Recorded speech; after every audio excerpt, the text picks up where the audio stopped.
This young gentleman here, he's a representative of Ondo, right? The partner of Ripple. Guys, he said it out his own mouth.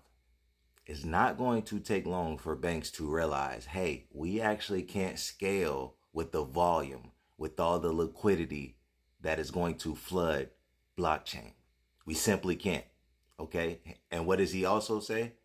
It's not going to take long for them to realize the same thing for the rest of these assets. Everything else that we are about to tokenize, mind you, we need the scalability, we need the capacity to build these assets on chain.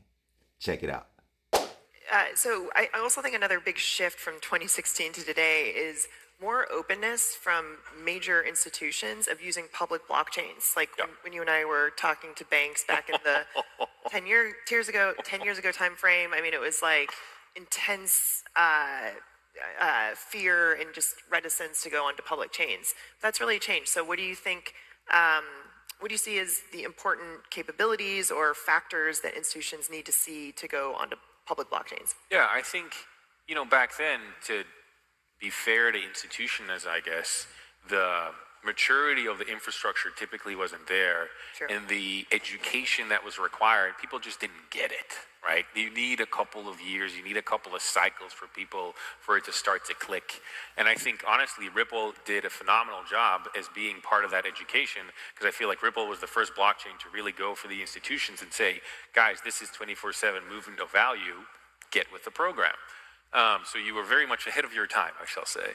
But clearly, institutions now are coming on board because I think, in part, the technology has proven to be sufficiently robust and, quite frankly, better in many regards than what a lot of institutions can offer.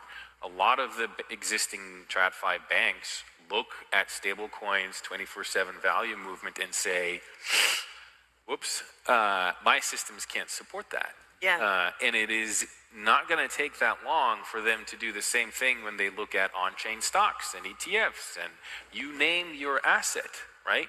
And so I think right now there's really a turning point in how they look at the technology, how robust it is with the ongoing regulatory clarity.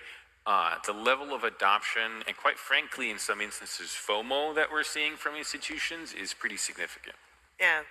How do we